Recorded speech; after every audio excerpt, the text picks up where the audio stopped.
Okay, is everybody all right with that? Thank you all so much for being here. This is actually my, I guess, fourth talk on the new Revised Standard Version, updated edition, which I guess we're going to be calling NRSVue, which sounds really annoying to me, but maybe in 5 years we'll all be like cool with it. So I don't know. That's how I've heard people refer to it. And when you see it written down, it'll still have the capital letters NRSV. And then right after the V will be small letters UE for updated edition. And what we're going to talk about tonight, and just I can do this in an hour, but trying to answer questions like why are we changing the sacred text? What's wrong with the way they were? Um, and talk a little bit about the different editions that there have been since the King James Version, which frankly, not that many, right? Yeah. And why a change? Why now? Who's doing it? I mean, who did this thing, and how does it affect those of us who are users of the Revised Common Lectionary? So, Nick, at Union, do you use the Revised Common Lectionary for your Sunday text? Do That you I know? don't know. Okay.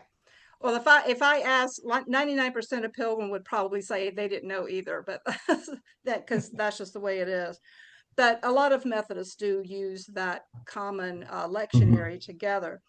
So people will start seeing a few changes in normal scripture readings that they have, not a lot, but they'll see some of it. And in fact, as I was looking at the scriptures for this coming Sunday with the parable of the Good Samaritan, right there at the beginning of that parable was a change that I noticed right away. So there'll be one on that. And so I'll give you some examples about what some of these changes look like. So one question, we talked about this, those of us who were in our Saxagatha rostered ministers meeting about, oh my gosh, we're just now seeing that there's a new updated edition to the new Revised Standard Version. How are people going to handle that? How do we handle it in church? And that might not normally be an issue we'd be that concerned about, but in the Lutheran Church and in the Methodist Church that Nick is a part of, we're going through some divisions in our wider community. And so it kind of breaks along, not political lines, but theological lines that I guess we still would describe as conservative and more liberal.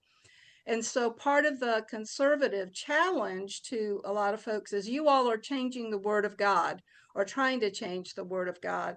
And we don't like that. And we don't want to be a part of you anymore because of that. Right. A lot of that is around gay, lesbian issues, but around other things as well. So I witnessed some of our colleagues getting nervous about the fact that we had to tell our people we're changing the Bible. And all this time we've been saying we're not changing the scripture at all. And then here we go. So that's why I think it would help for us to be smart about what's going on, what isn't going on. And I don't necessarily know any more than you would know if you had read all the stuff that I read, but I'm just assuming that maybe you haven't. And so I'm going to just share some things with you. And some of these things you might know already. I think that if somebody says, you know, why are we changing? Why are we changing God's holy word? One response to that could be, well, we always have. And we have done that, right? I mean, I know that people think that, like the King James Version, the English translation was something that God wrote, but we know that that's not true. And a lot of people, I think, don't even realize that the original languages were Greek and Hebrew, and that we have been, kind of changing the language as our language has changed. Um, I know a lot of us grew up with King James Version because the Revised Standard Version didn't come out until 1952, amazingly. And, part of that was because our English language had changed. We don't talk like we're in a Shakespearean play anymore, right? Even though I know when I do funerals sometimes and folks asked for Psalm 23 to be read.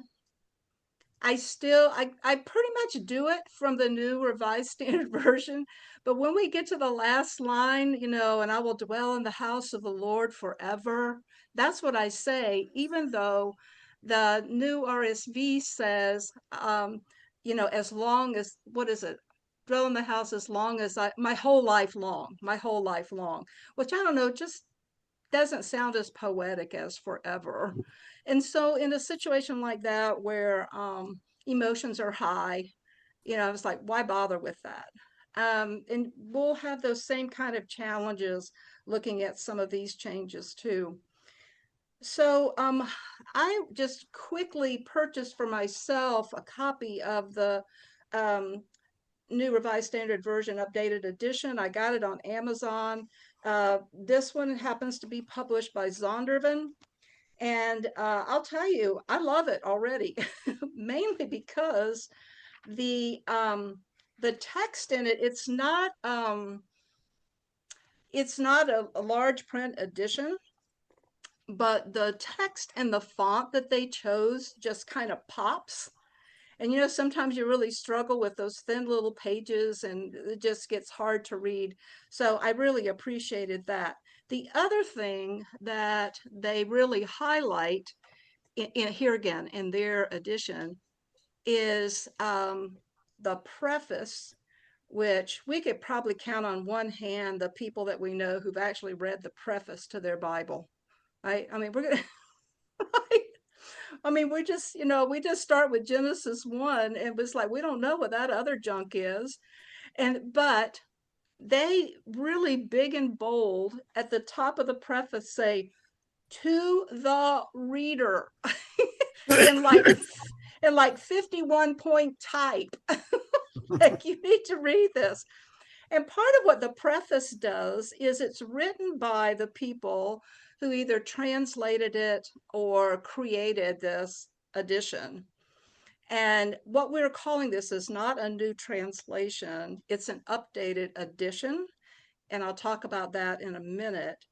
But there's always a group of people, for the most part, who have come together and put a particular edition of the Bible out.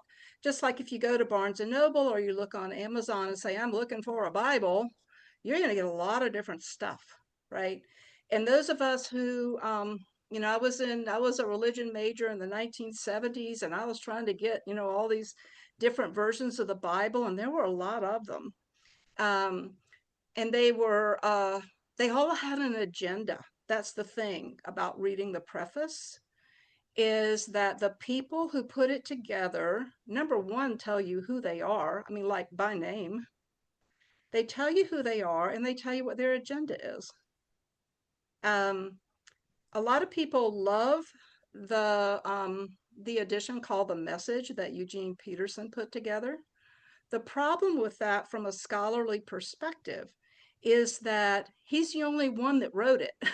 He's the only one that put it together, and he had an agenda, to make the Bible more friendly to the ear, and I think friendly to the heart, which is fine. I think it's fine for people to use it devotionally, but I wouldn't encourage people to use it in a scholarly way or even in worship, as your only thing that you used. Um, so those kinds of things are out there all the time. Well, who does this? Who are these people that put this updated edition together? Who they are is a group called the National Council of the Churches of Christ in the USA. Kind of a long title, but that clearly tells you who they are. They're a group of, it's very interdenominational.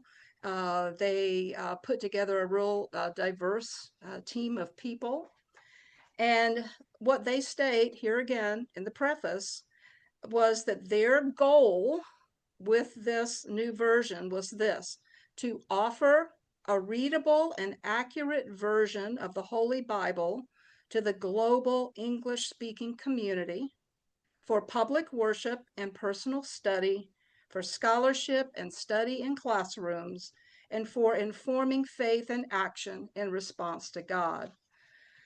The other thing that they will talk about in the preface is another agenda item that they had. It's the same agenda item that the new RSV had, if you read their preface, and that is they have been working to try to offer a version of the scriptures in English that is as free as possible from the gender bias that's inherent in English language.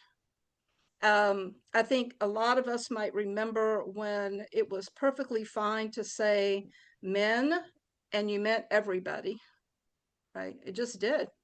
Or you would say he and it meant everybody. You would say so and so is the chairman of the group, and it didn't matter if you were a woman, you were the chairman of the group. And there are all kind of other ways in which that type of thing shows up in scripture. But that doesn't mean that they go about that willy-nilly. And we'll talk about that in a second too. So the new RSV, the old one, was published 30 plus years ago. And it was called the most accurate of English language translations based on the ancient manuscripts and analysis of those texts. And since that was the new RSV was published 30 plus years ago, hundreds of ancient manuscripts have been studied in great detail. And the new Revised Standard Version updated edition takes these studies into consideration. I think here again, for a lot of folks in congregations, for those of us who teach Bible or go to Bible studies on a regular basis, we may or may not be aware. I mean, archaeology is ongoing, biblical scholarship is ongoing, and those people discover things and they share them with other scholars mostly. Like you and I, unless we are really got our antenna up for these things, are not going to notice, right? They're going to go right past us. But a lot of this stuff is happening all the time. So in terms of who was the group that did it, like I said, National Council of Churches of Christ in the USA. And so they had many scholars and leaders from multiple faith communities comprised of men and women from many different ethnic communities. But they also grabbed hold of a significant partner to help them, and that was the Society of Biblical Literature. You may have heard of this.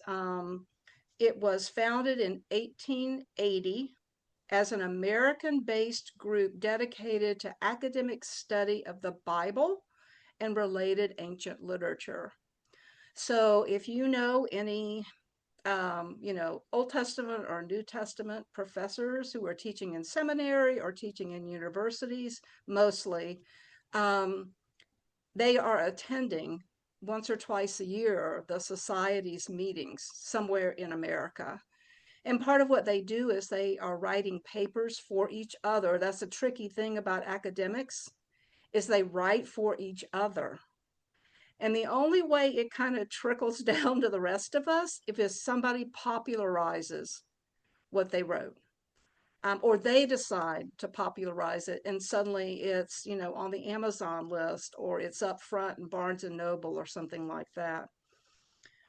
So it's good to know, I think, that these people whose job it is and whose passion it is to be into these ancient languages, and really who study biblical literature and teach it all the time, were highly, highly involved in this process. So just to back up a little bit, Nick is probably the only one that knows, because Nick is such a historian. So Nick, do you know when the King James Version was published? Come on, buddy. 1611. 1611, it was published, and it slowly gained this amazing stature as the English language's authorized version of the scriptures, right? And so people really did think about it and talk about it like it was, it was the Bible that God wrote. And like I said, many of us memorized various passages from King James, especially Psalm 23. You can just start that almost anywhere in a Christian community, and people will join in. Um, and, and it rolls off our tongues, even though we're saying, yea, though I walk through the valley of the shadow of death. And we're saying words like thou, and you preparest a table before me in the presence of my enemies. But we don't talk like that anymore, right? And over time, like I said, there were all these scholarly advances. New manuscripts came to light through discoveries in all kinds of ways, like, the Dead Sea Scrolls. Yes, we discovered them, but it took decades for them to be translated and to have some kind of impact. Um, and also, for those of you, Lisa, I think you were part of the Mary Magdalene series that I did, right? And so in the Mary Magdalene series, we were also looking at a discovery that was impactful in learning more about her, that, it was sort of Indiana Jones like, somebody bought this um, document from some seller on the street in Cairo, and it ended up having, all these second century documents in it that nobody had seen before. Amazing. And then it took many more decades for it to be translated. The other thing that we here again probably forget about is that because technologies have advanced, like CAT scan type things, some of those old scrolls that were, rolled up are so fragile, and people are afraid to try to pull them apart, rightly so. Well, now they have technology that leaves them intact, but the technology can read the words on every layer, right? So that those kinds of things make a difference.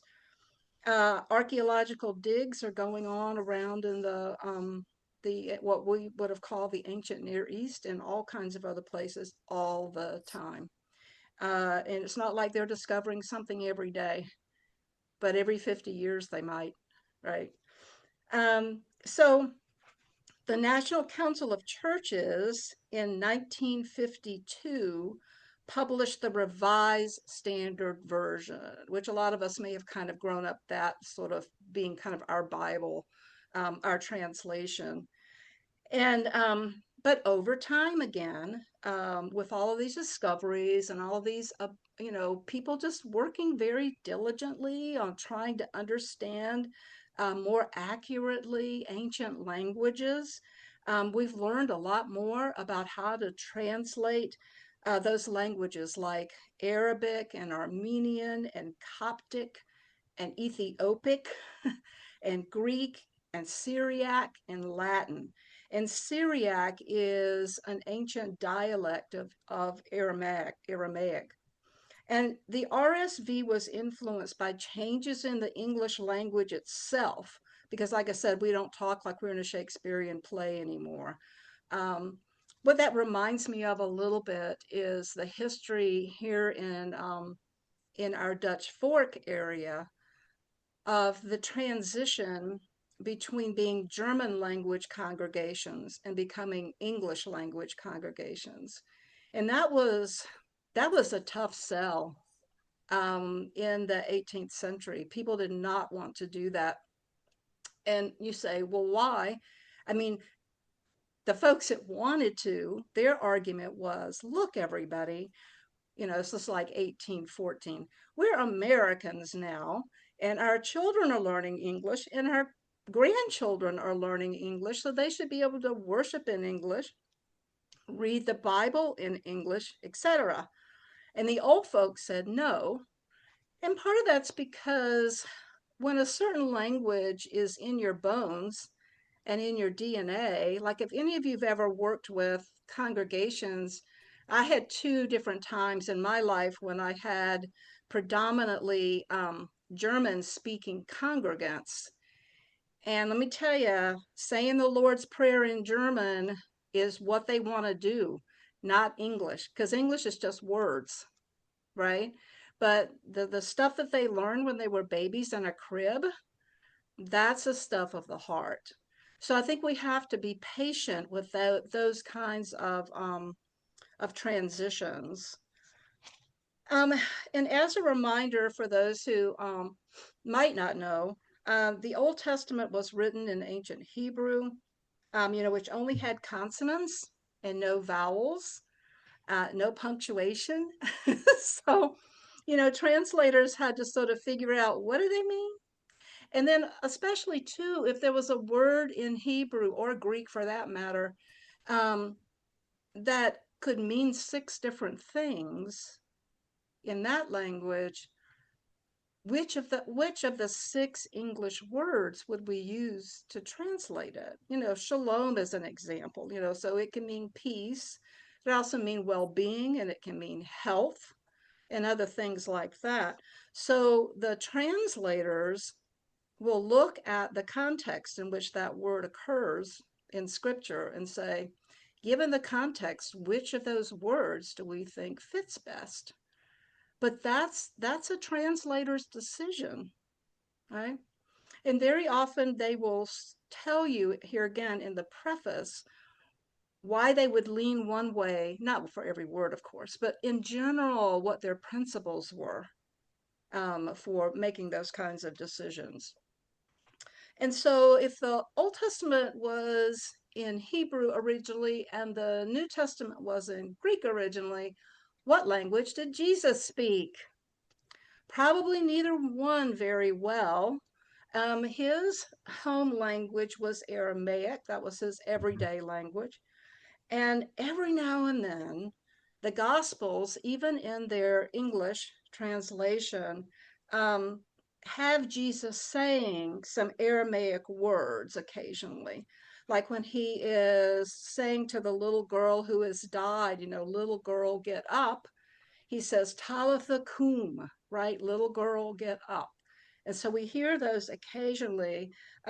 Ephatha, when he's speaking to the person who can't hear or speak, Ephatha means be opened, right? So you just get these little glimpses. And then the one that's probably most famous are the words from the cross when he's quoting what we call Psalm 22, Eli, Eli, lema sabachthani, my God, why have you forsaken me?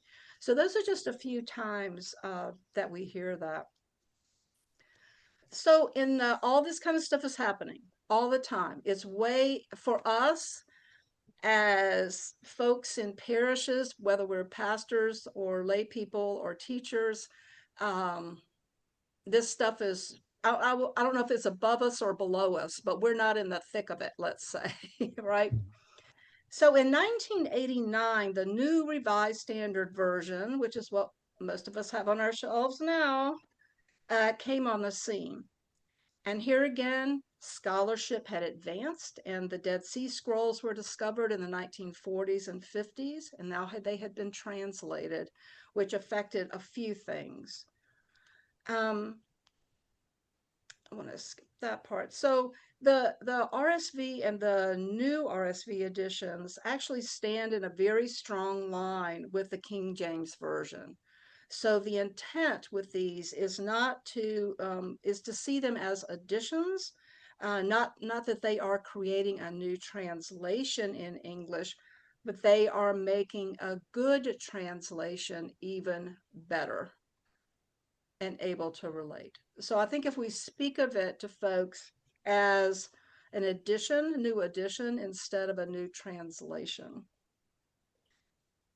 how do they go about such a large task to update the whole Bible?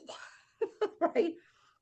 Well, actually, beginning in 2017, so not that long ago, but beginning in 2017, this group got together that were to be the editors, and each book of the Bible was assigned to one or two book editors. So if your specialty as an Old Testament scholar was the prophet Amos, you and two or three of your Amos buddies would probably be assigned to do that. And then over the course of the next 2 years, so from 2017 to 19, these editors submitted their proposed updates to the general editors. And then three teams of editors, bigger editors, one for the Old Testament, one for the Apocrypha, and one for the New Testament, met once a month for 2 years. And so the little group of editors would submit theirs, and then eventually, the Old Testament editor said, okay, now National Council of Churches, here you go. Here is our suggestion for updating the Old Testament. And then it came to National Council of Churches in 2021 for its final review. Now, it's interesting to me that here it is 2025, and those of us who are um, somewhere in the muddled middle with all this academic stuff are just hearing about it. I think part of that's because of publishing schedules. A lot has to be worked out to say we're going to change the Bible and have an updated edition. Um, so the changes in this updated version include 20,000 changes overall. Wow. Yes. Um, they list 12,000 of those as substantive edits, like actually changing words. Most of the rest were punctuation. Here again, because the original texts don't have punctuation, and in the ancient Greek manuscripts, they only use capital letters and they don't put any spaces in between anything, right? So there's a lot to figure out. If you have ever used a digital version of the new RSV, so copy paste, right? The parable of the Good Samaritan, and put it into a Word document or your bulletin or something like that, you'll probably see those green squiggly lines that say something is grammatically wrong here. Mhm. And if you click on it, it'll probably say you need to put a comma after that word. So that's the kind of stuff that they changed. And our English grammar rules change over time too. Mhm. And goodness knows, with all the stuff we're doing now, with text messages, and nobody seems to care about grammar anymore anyway. I mean, except a couple of people that care so much about it, they drive you nuts. So, um, but even our English language grammar rules are not universal. Like American grammar rules and British grammar rules will differ on some things, like whether you put the punctuation inside a quotation mark or outside of it, things like that. Um, but again, this isn't a new translation, it's an update that smooths out, and this is their language, smooths out awkward, unclear, or inaccurate words or phrases. Now, that is them deciding that something is inaccurate, unclear, or awkward, right? It could be that not everybody would agree with that, which is why they tell you who they are and why they do the things that they do. Um, so, in the preface, you'll see they will say things like that this updated edition continues and improves the effort to eliminate masculine oriented language when it can be done without altering the passages that reflect the historical situation. Um, for example, even starting with the former new RSV, take Paul's letters, for example, when he's writing to the congregation. He often starts out with, in the Greek, it says adelphoi, which for a long time they've translated as brothers. So it comes of dear brothers. But the truth is, we know that there were women and men who were being addressed as being part of the congregation. I mean, my goodness, in almost every letter he says, tell Phoebe hello for me, and tell so, so they're in the congregation together, and his letters are being read. But that's just kind of part of our English language bias. And so in a situation like that, you'll notice in the previous edition and continuing in this one, that instead of saying dear brothers or to the brothers at, um, it'll say to the brothers and sisters at. Is the word sisters actually in the ancient text? No, not really.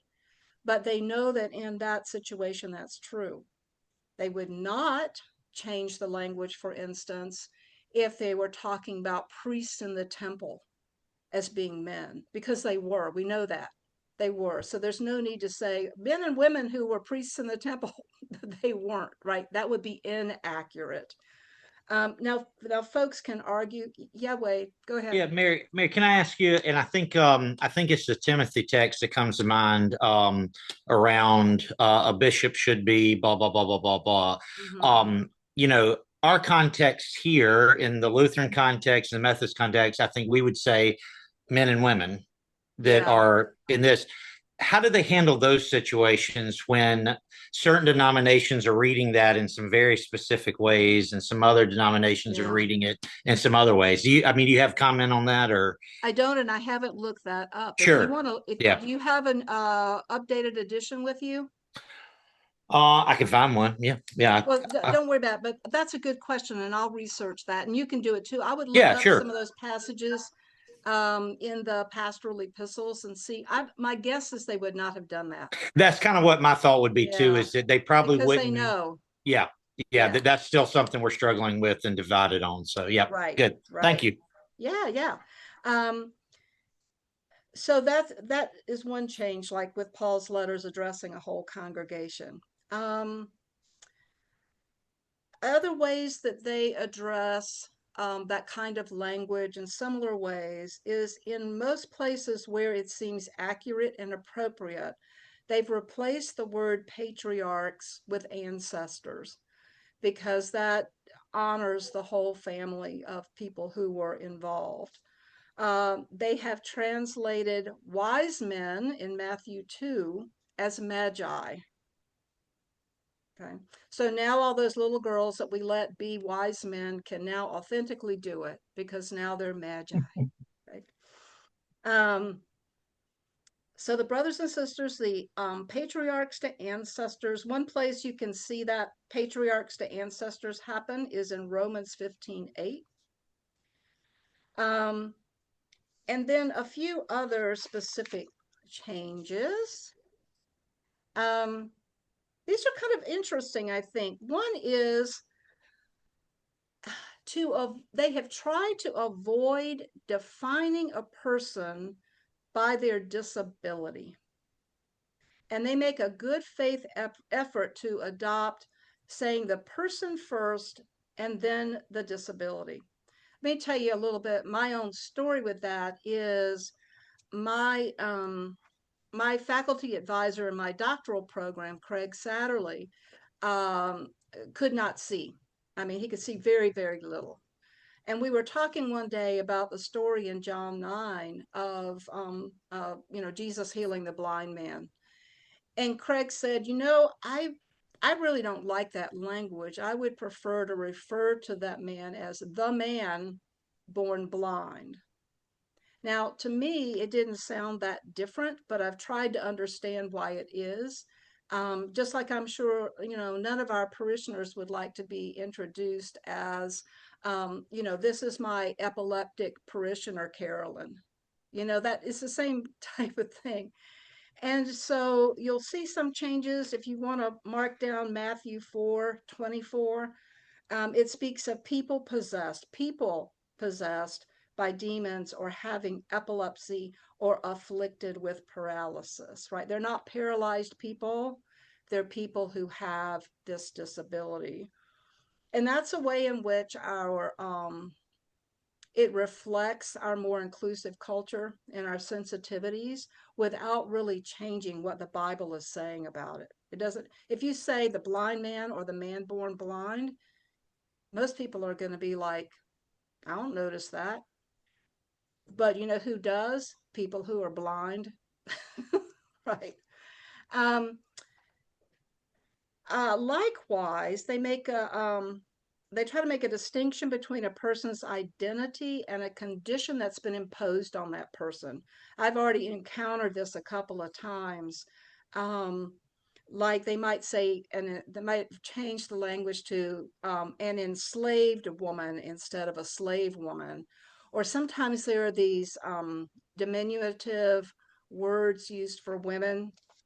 Um, there was a story in Acts that we had maybe 6 weeks ago that talked about this slave girl, who could tell the future.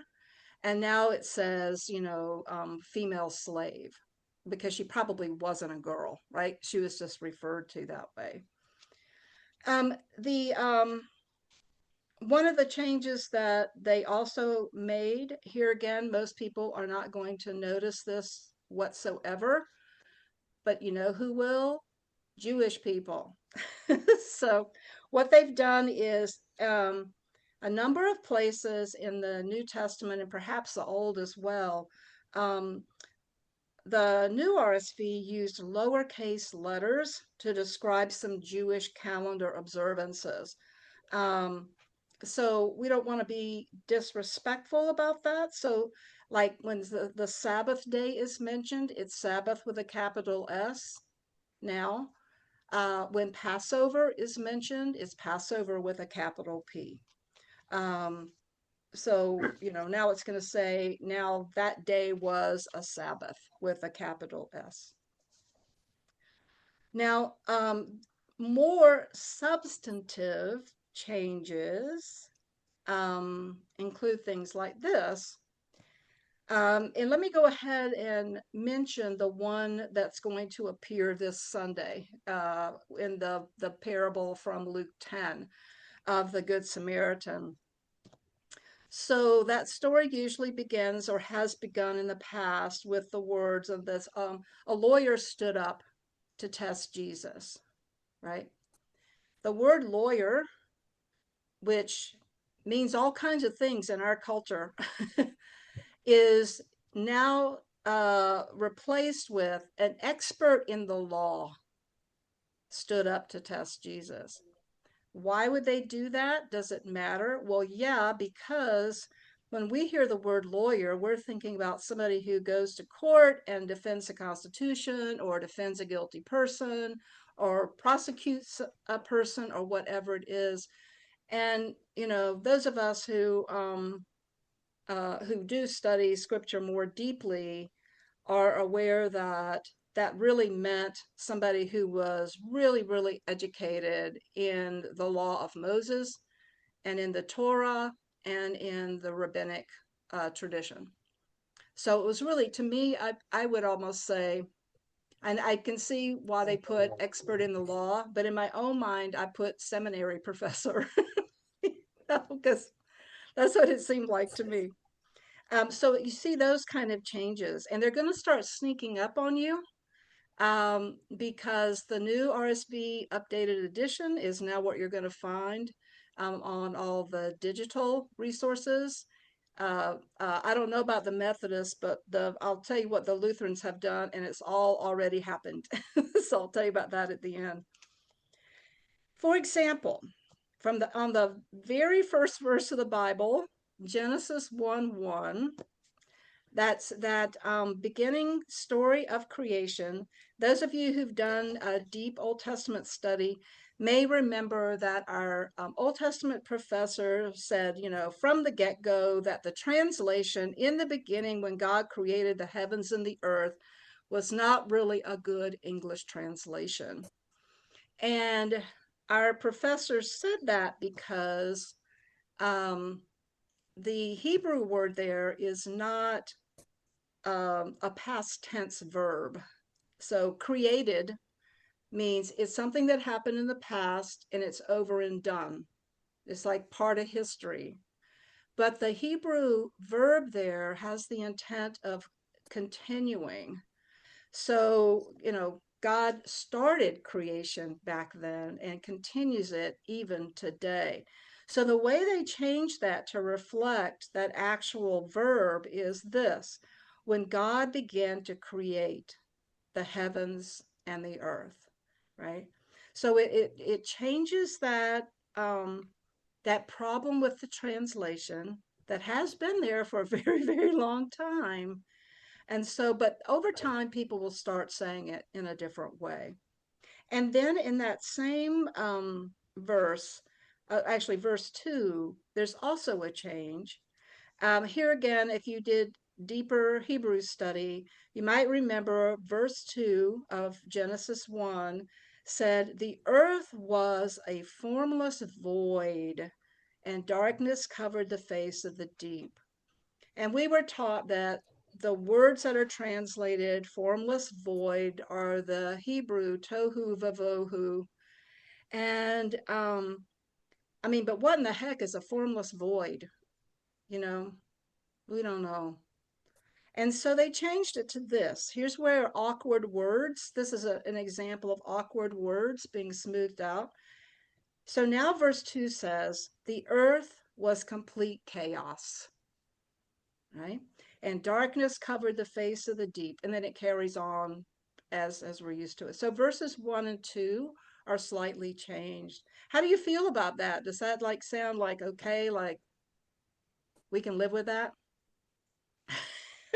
Maybe. But I think part of it too is that we have to give our lectors in church a heads up about these things. Um, because folks who know their scripture fairly well, especially the, well-known stories, might get tripped up and they might ask about it. And when I get to the one that's going to be in the Christmas story, y'all, I'll talk about how we might want to handle that. All right, so here comes the one for Christmas. So y'all you've got like several months now to get ready.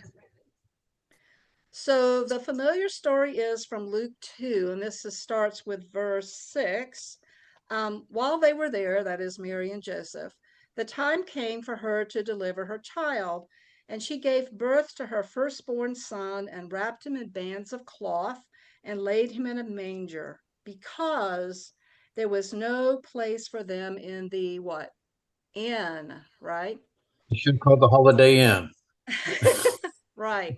Well, part of what this falls into that category of language study over time has helped us understand the meaning of ancient words uh, better now than we used to understand them.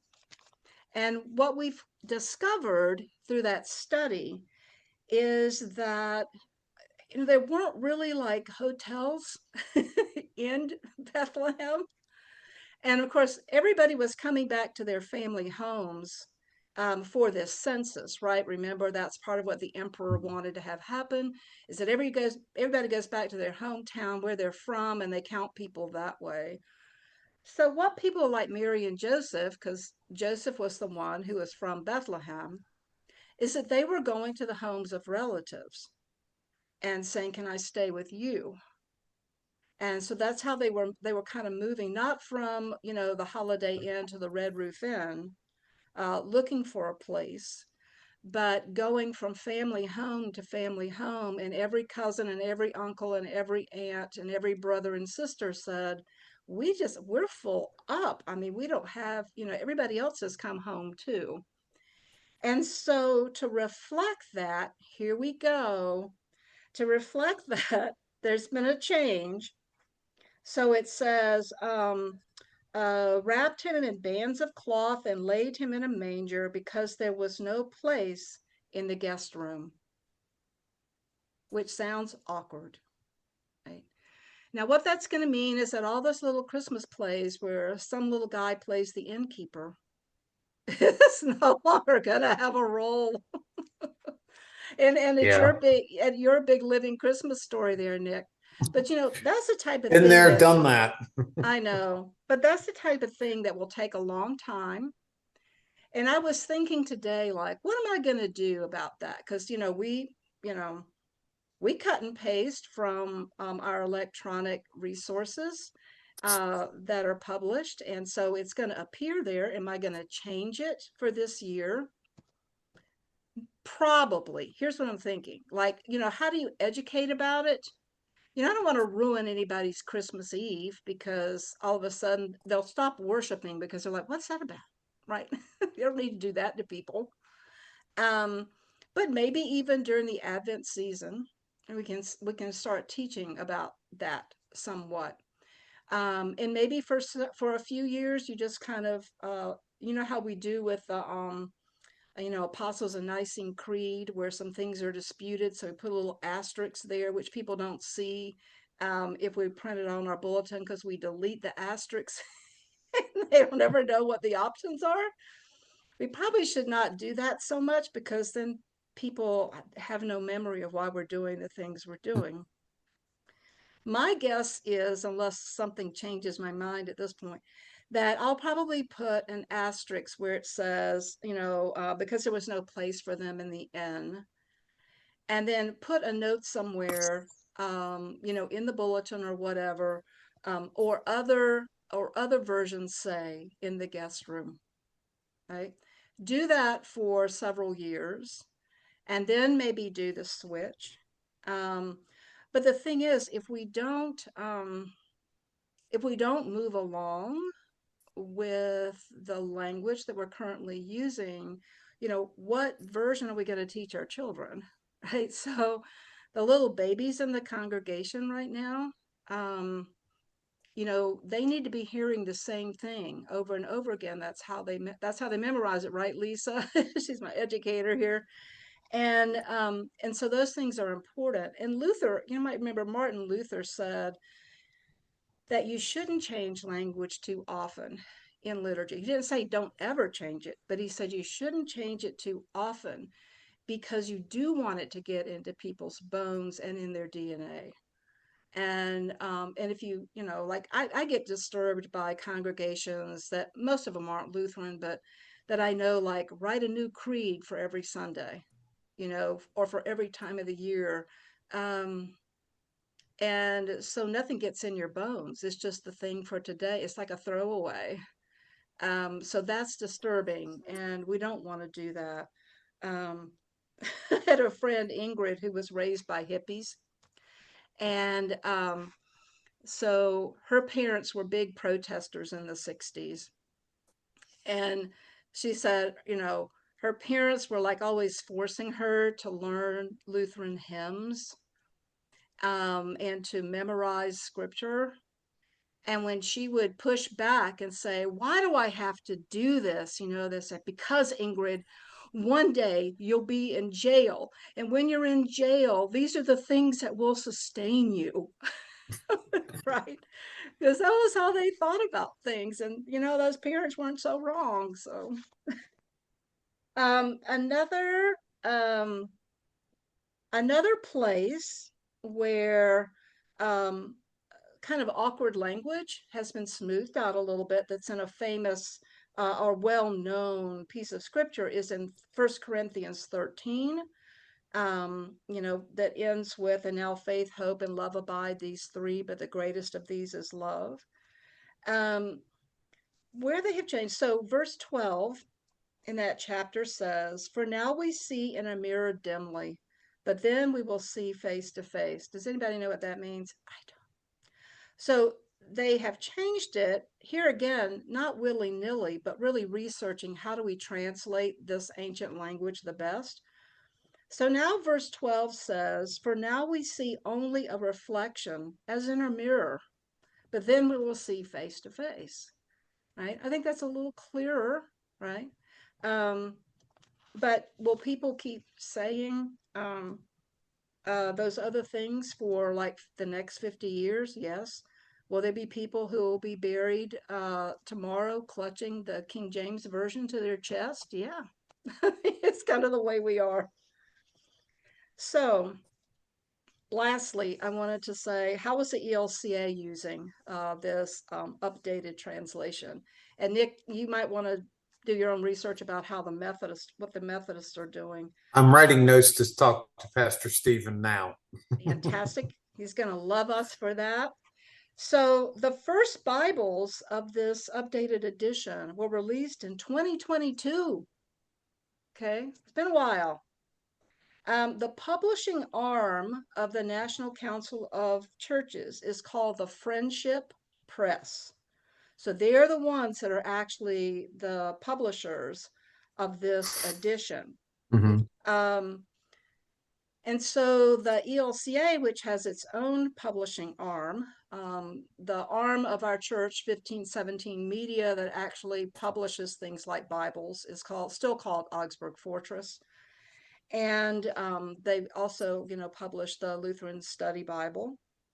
And they made an agreement with Friendship Press that starting or completing May 31st, 2025, so that deadline is already gone, that they would discontinue publishing the new Revised Standard Version.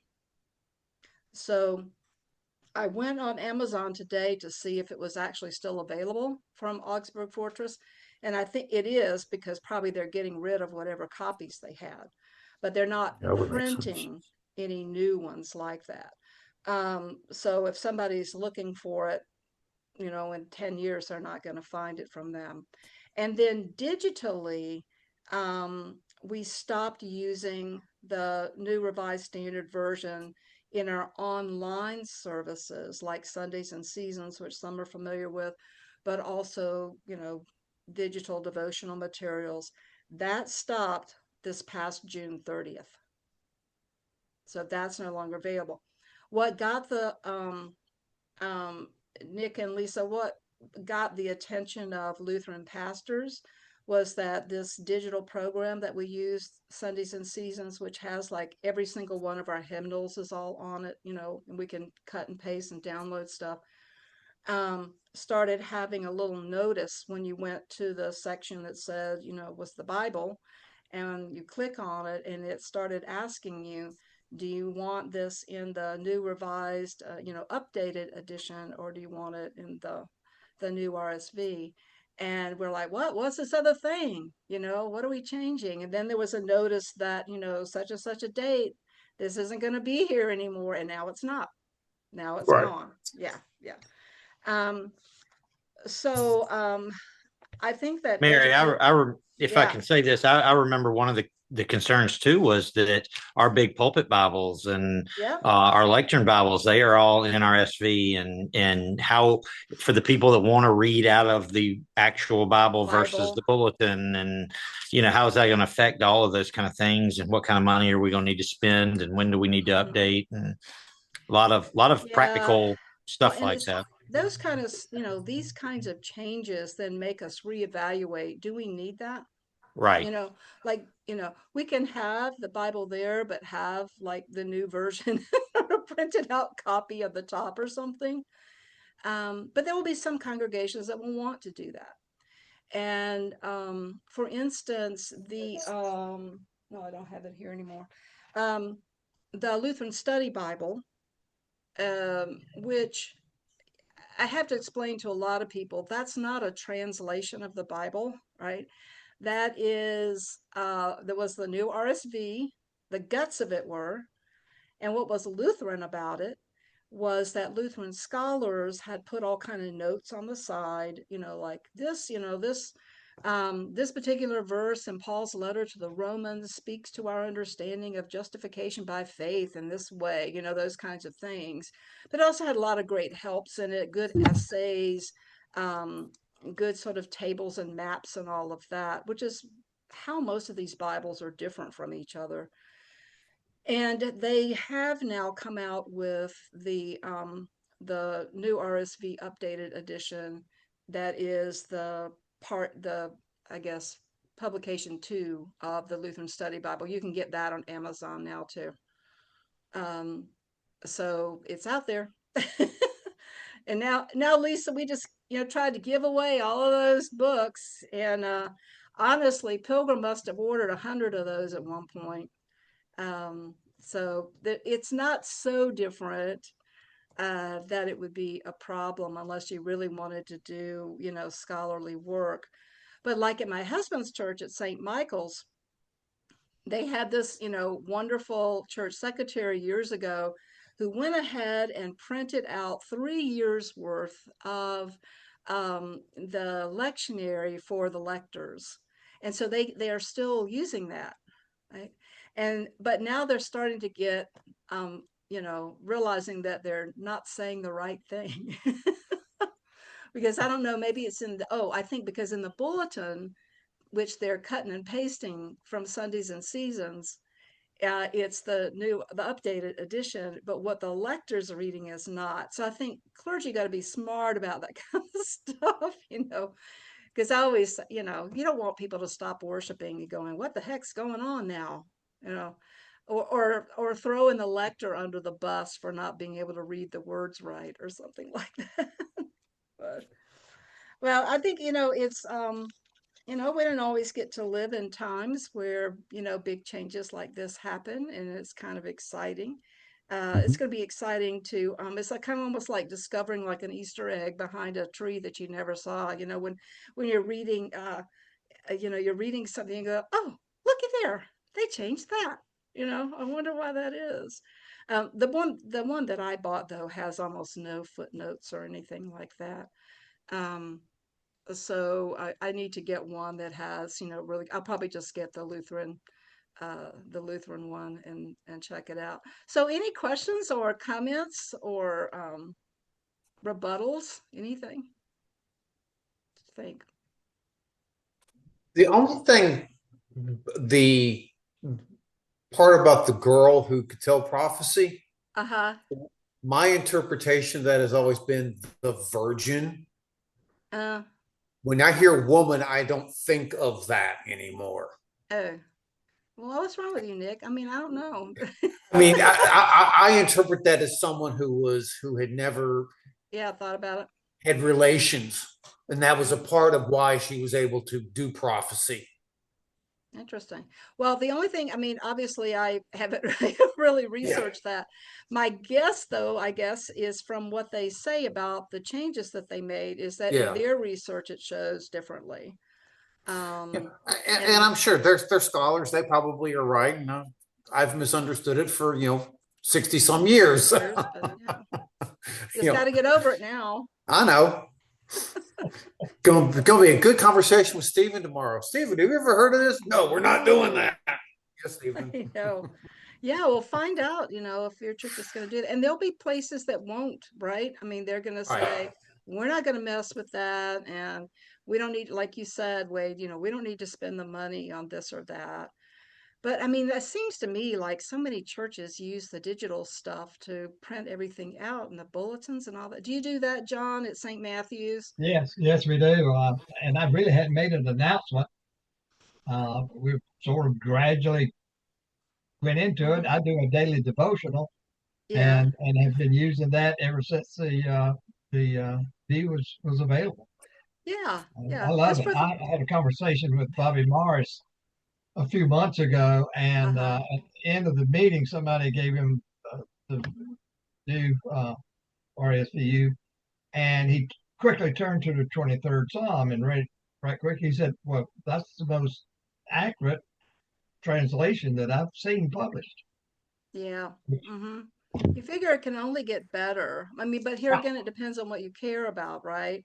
So this is a Bible that cares about, um, good, accurate translation from the original languages. mhm, And of course, some of what gets discovered in these archaeological digs is an older copy of something because we don't have the original of the Gospel of Mark, right? I mean, we've got copy of a copy of a copy somewhere.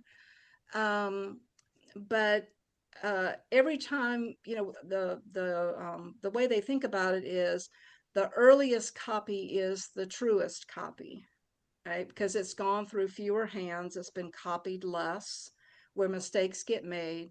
Or I'm actually getting ready to read Bart Ehrman's book. He's a New Testament professor at Duke, and he wrote a book called Misquoting Jesus, um, about something that we talked about in our Bible study here, Lisa, which is that sometimes copyists would intentionally make changes.